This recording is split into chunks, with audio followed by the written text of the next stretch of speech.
میں بنین فاطمہ کی جانب سے اور کلام امام اور ہم کی پوری ٹیم کی جانب سے السلام علیکم۔ ناظرین کرام، کلام امام اور ہم پروگرام میں آج ہم ماہ رجب المرجب کے حوالے سے خصوصی پروگرام لے کر آپ لوگوں کی خدمت میں حاضر ہوئے ہیں، اور ہمارا آج کا موضوع ولادت مولا کائنات حضرت علی بن ابی طالب علیہ السلام ہے۔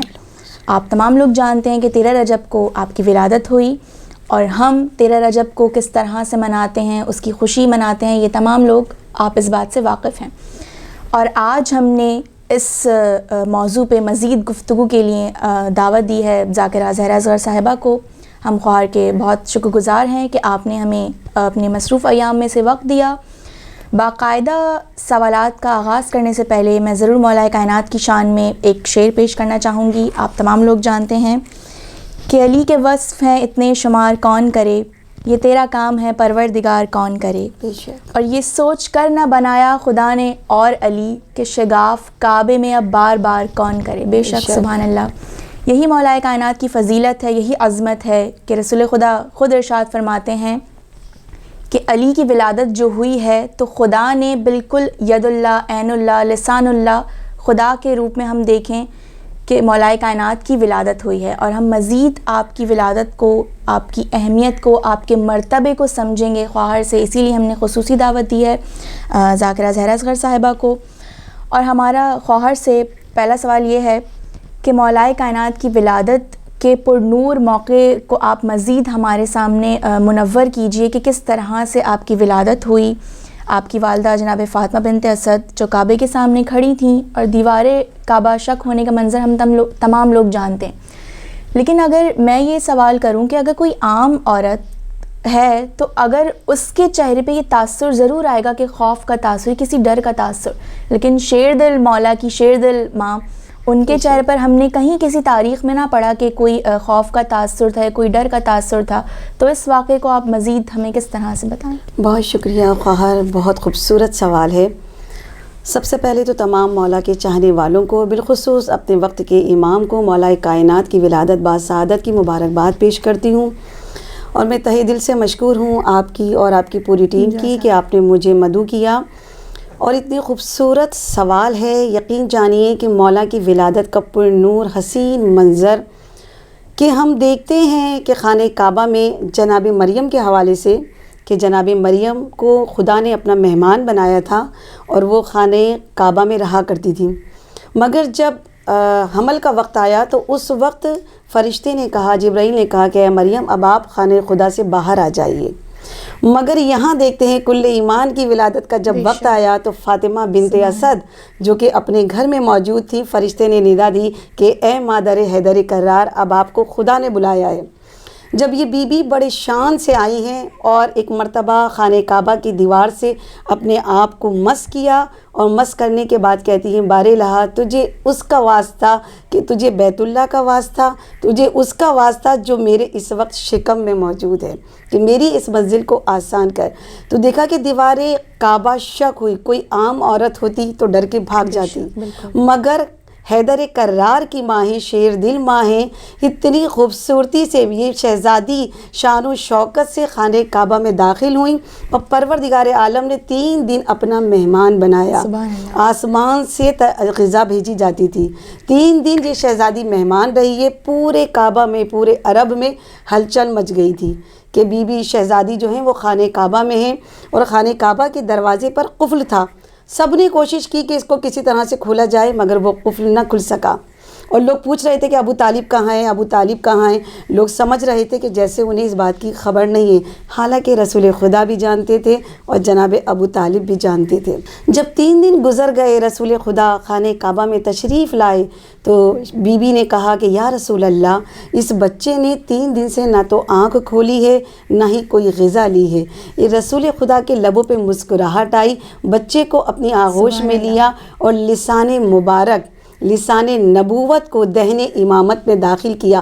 اسی شان سے رسول بچے کو لے کر خانہ کعبہ سے باہر آئے۔ باہر ایک جم غفیر تھا، سب نے یہ حسین منظر دیکھا۔ ایک مرتبہ رسول خدا نے تمام لوگوں کی جانب دیکھا اور کہا کہ دیکھو میرا بھائی اس دنیا میں آ گیا، میرا جانشین اس دنیا میں آ گیا۔ لوگوں نے یہی سوال کیا کہ بتائیے یا رسول اللہ یہ بچہ کس سے مشابہ ہے؟ پھر رسول خدا نے کہا، آواز قدرت آئی تھی، اے حبیب پریشان کیوں ہوتے ہو؟ کہہ دو کہ وجہ اللہ ہے، عین اللہ ہے، لسان اللہ ہے، ید اللہ ہے۔ جب یہ کہا گیا تو ایک مرتبہ جب مولا کائنات نے رسالت کی گرمی کو محسوس کیا، آنکھیں کھول کے دیدار کیا، پہلی نظر جب رسالت کے چہرے پر ڈالی، ایک مرتبہ رسول خدا پکار اٹھے، کہا یا علی تم نے اپنی نگاہوں کا مرکز مجھے قرار پایا، لہٰذا میں تمہیں اپنے علم کا وارث قرار پاتا ہوں۔ جیسے ہی یہ جملہ کہا، مولا کائنات نے جو 3 دن کے ابھی بچے ہیں، آغوش رسالت میں کہا، یا رسول اللہ توریت سناؤں یا زبور، انجیل سناؤں یا قرآن؟ جب یہ سنا تو لوگ حیران رہ گئے کہ یہ بچہ کس طرح سے بول رہا ہے۔ ایک مرتبہ رسول خدا نے کہا، یا علی زبور سنائیے۔ زبور اس شان سے سنائی، رسول خدا کہنے لگی، مرحبا مرحبا۔ انجیل سنائی، توریت سنائی، اور قرآن کی سورہ مومنون 23واں سورہ ہے، اس کی تلاوت کی کہ کیا ہے، قد افلح المومنون، یعنی مومنین فلاح پا گئے۔ قسم خدا کی، مومنین فلاح پائیں گے، جو علی کو چاہے گا، جو علی سے محبت کرے گا وہی مومنین ہوں گے، اور وہ مومنین فلاح پا جائیں گے۔ یہ اتنا حسین منظر تھا، دیکھنے والی آنکھوں نے دیکھا۔ ایک مرتبہ عرب کے لوگ جمع ہوئے اور کہا کہ یا رسول اللہ کیوں نہ امتحان ہو جائے۔ عرب کا یہ قاعدہ تھا کہ جب بھی کوئی بچہ پیدا ہوتا تھا وہاں ایک اژدہے کے سامنے ڈال دیا جاتا تھا کہ اس کی پہچان یہ تھی، معیار یہ تھا کہ اگر وہ بچہ حلالی ہے تو وہ اژدہا اسے کچھ نہیں کہتا تھا، واپس پلٹ جایا کرتا تھا، مگر اگر وہ بچہ اگر حلالی نہیں ہے تو وہ اژدہا اسے نقصان پہنچاتا تھا۔ لہٰذا رسول خدا نے بھی مولا کائنات کو جب گہوارے میں لٹایا اور جب وہ اژدہا آیا تو دیکھنے والوں نے دیکھا اتنے چھوٹے سے بچے نے اس اژدہے کے کلے میں 2 انگلیاں ڈال کر اس کلے کو چیر کے بتا دیا، اور جب وہ اژدہا ختم ہو گیا، لوگوں نے جب یہ منظر دیکھا، یہ نہیں کہا کہ کیا معجزہ ہے، کیا کرامت ہے، بلکہ کہا کہ یا رسول اللہ یہ کیا غضب ہو گیا، یہ تو معیار ہی ختم ہو گیا، اب ہم کس طرح سے پہچانیں گے کہ بچے حلالی ہے یا نہیں ہے؟ رسول خدا نے قیامت تک کے لوگوں کے لیے بتا دیا کہ یہ معیار بنا دیا کہ دیکھو اگر تمہیں معیار دیکھنا ہے، تمہیں پرکھنا ہے تو بس علی کا نام لے دینا، علی کا ذکر کر دینا، جو حلالی ہوگا اس کے لبوں پہ مسکراہٹ ہوگی، چہرہ پھول کی مانند کھل جائے گا، اور اگر ایسا نہ ہو تو سمجھ لینا کہ یہ حلالی نہیں ہے۔ بہت خوبصورت انداز میں آپ نے ہمیں مولا کائنات کی ولادت کا حسین منظر بیان کیا، اور ہمیں مزید اس بات سے آگاہ کرا کہ وہی سوال جو میرا تھا کہ جناب فاطمہ بنت اسد کے کیا تاثرات تھے، کیا اس وقت ان کا ریاکشن تھا، اس حوالے سے آپ نے بہت خوبصورت انداز میں آگاہ کیا۔ ناظرین کرام، یہاں ایک وقفے کا وقت آتا ہے، ہم واپس آ کے یہیں سے اپنی گفتگو کا آغاز کریں گے اور ذاکرہ سے مزید سوالات کریں گے اور جاننے کی کوشش کریں گے مولا کائنات کی ولادت کے پرمسرت موقع پر۔ ناظرین کرام، ہم بریک سے واپس آ گئے اور یہیں سے اپنے پروگرام کا آغاز کرتے ہیں۔ خواہر سے میرا دوسرا سوال یہ ہے کہ ہم تمام لوگوں کے علم میں ہے کہ مولا کائنات کو علم لدنی کا مالک کہا جاتا ہے، تو ایسی کیا وجہ ہے، ایسی کیا خاص بات ہے کہ جس کے سبب آپ کو یہ لقب دیا گیا علم لدنی؟ یہ وہی جواب دے سکتا ہے کہ جو جانتا ہوگا۔ مولا نے کہا میں زمین سے زیادہ آسمان کے راستوں سے واقف ہوں۔ کسی نے مولا نے کہا کہ یہ بتاؤ کہ تمہارے ہاتھ میں کتنی انگلیاں ہیں؟ اس نے کہا مولا 5۔ کہا تم نے سوچا کیوں نہیں، تم نے سوچ کے کیوں نہیں جواب دیا؟ کہا مولا اس پہ سوچنے کی کیا ضرورت ہے، ہر وقت میرے سامنے میرا ہاتھ ہوتا ہے۔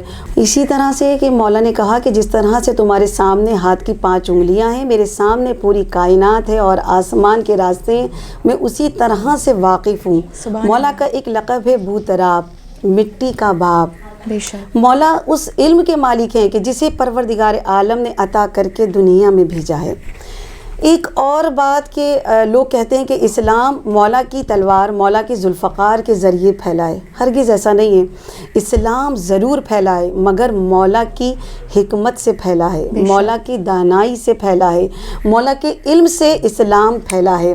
ایک چھوٹی سی روایت کہ جب فتح مکہ نصیب ہوئی اس وقت قیدیوں کو لایا گیا، تو ایک مرتبہ رسول خدا نے تمام اصحاب سے کہا کہ آؤ انہیں تبلیغ دو، کیونکہ یہ طریقہ رہا تھا رسول خدا کہ جب جنگ سے کسی قیدیوں کو لایا جاتا تھا تو رسول خدا تبلیغ کیا کرتے تھے کہ جو راہ راست پر آ جاتے تھے، جو اسلام قبول کر لیا کرتے تھے، انہیں اپنے ساتھ شامل کر لیتے تھے، اور جو نہیں کرتے تھے انہیں رسول خدا قید میں نہیں بلکہ رہا کر دیا کرتے تھے، کہتے تھے کہ اسے رکھنا بیکار ہے۔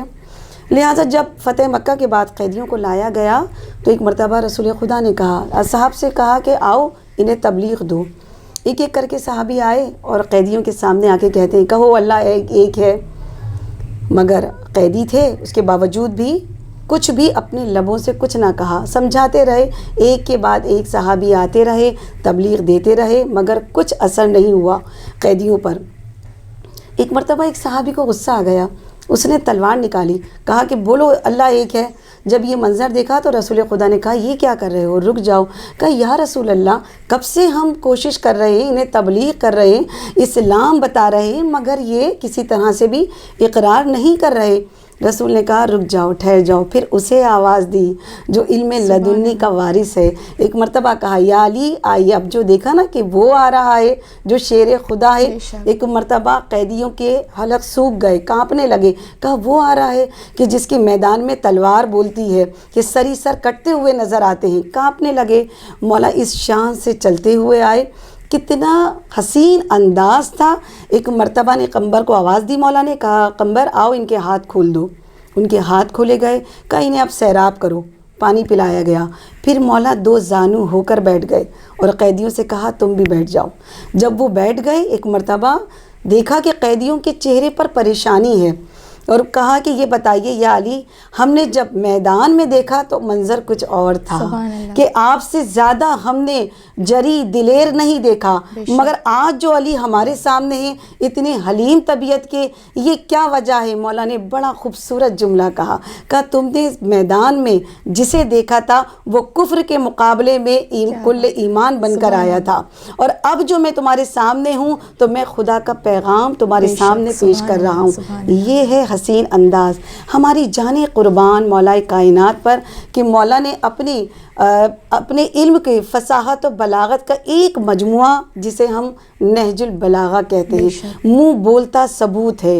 یہ صرف ہم ہی نہیں، ہم چاہنے والے ہی نہیں، بلکہ نان مسلم نے بھی جب تلاوت کی تو ایک جملہ کہا کہ یہ کلام وہ ہے، عام بشر کا کلام نہیں ہے، بلکہ یا تو پوری کائنات اس شخصیت کے سامنے بنی ہے، یا پھر کائنات بنانے والا یہی شخص ہے جس کا یہ کلام ہے۔ سبحان اللہ، بہت خوب انداز میں آپ نے ہمیں اس بات سے آگاہ کرا اور مولا کے اس لقب کو مزید ڈیفائن کرا۔ اب اسی کے حوالے سے میرا آپ سے سوال یہ ہے کہ 27 رجب کی اہمیت ہم خوب جانتے ہیں، ہم تمام لوگ، ہم تمام شیعان حیدر کرار اور دوسرے لوگ بھی اس بات سے واضح ہیں، ان پہ یہ حقیقت واضح ہے، لیکن آپ 27 رجب کی اہمیت ہمیں مزید اس طرح سے بتائیے کہ جو اس رات کی، اس دن کی اہمیت ہے، کہ کس طرح سے رسول خدا معراج پر گئے، اس کا پس منظر، اس کے پیچھے کیا کیا حالات و واقعات تھے، اس حوالے سے آپ ہمیں اس واقعے پہ روشنی ڈالیے۔ جی خواہر، 27 رجب بہت اہمیت کی حامل ہے، بہت مبارک دن ہے۔ اس دن روزہ رکھنا مستحب ہے، اجر کثیر رکھتا ہے۔ یہ دن وہ دن ہے کہ جب پروردگار عالم نے اپنے حبیب کو معراج پر بلایا تھا۔ بے شک، سبحان اللہ۔ جب کفار رسول خدا کے دشمن تھے، رسول کو قتل کرنا چاہتے تھے، اس وقت پروردگار عالم نے اپنے حبیب کو معراج پر بلایا تھا دیدار کے لیے۔ کتابوں میں درج ہے، روایتیں بتاتی ہیں کہ جب رسول خدا معراج پر گئے تو 7 آسمانوں کی سیر کی۔ وہاں پر رسول خدا نے جو مناظر دیکھے وہ بھی کتابوں میں موجود ہے، مگر وہ بتانے سے پہلے میں یہ بتانا چاہتی ہوں کہ جب رسول خدا معراج پر گئے، اتنی سیر و سیاحت کی، مگر جب گئے تو کنڈی ہلتی رہی، بستر گرم رہا۔ ایک مرتبہ مولا کائنات سے کہا کہ یا علی، مجھے پروردگار عالم نے معراج پر بلایا ہے، آج تم میرے بستر پر سو جاؤ۔ سبحان اللہ۔ مولا نے یہ نہیں کہا کہ یا رسول اللہ میری جان کو خطرہ ہے یا نہیں، کیا ہوگا، بس مولا نے یہ کہا کہ یہ بتائیے اے اللہ کے رسول، آپ کی جان بچ جائے گی؟ رسول خدا نے مسکرا کے کہا ہاں علی، میری جان بچ جائے گی۔ مولا کائنات اس شان سے اس بستر پر سوئے کہ ایک مرتبہ پروردگار عالم نے اپنے ملائکہ کو بلایا، کہا کہ دیکھو روئے زمین پر ذرا نظر ڈالو، اگر میں یہ کہوں، جناب جبرائیل اور جناب میکائیل سے کہا کہ تم دونوں میں سے ایک کی عمر طویل ہے اور ایک کی مختصر عمر ہے، تو بتاؤ کیا تم دونوں میں اتنی محبت ہے کہ تم اپنی زندگی اپنے دوسرے بھائی کے نام کر دو؟ دو فرشتے ہیں، خاموش ہو گئے، جبکہ جانتے نہیں ہیں کہ کس کی عمر طولانی ہے اور کس کی عمر مختصر ہے۔ پروردگار نے کہا دیکھنا چاہتے اور وہ زمین پہ ذرا نظر ڈالو، دو بھائیوں کی محبت دیکھو کہ ایک بھائی کی جان بچانے کے لیے بستر پر اس طرح سے سویا کہ پروردگار عالم نے اپنی مرضی مولا کائنات کے نام کر دی۔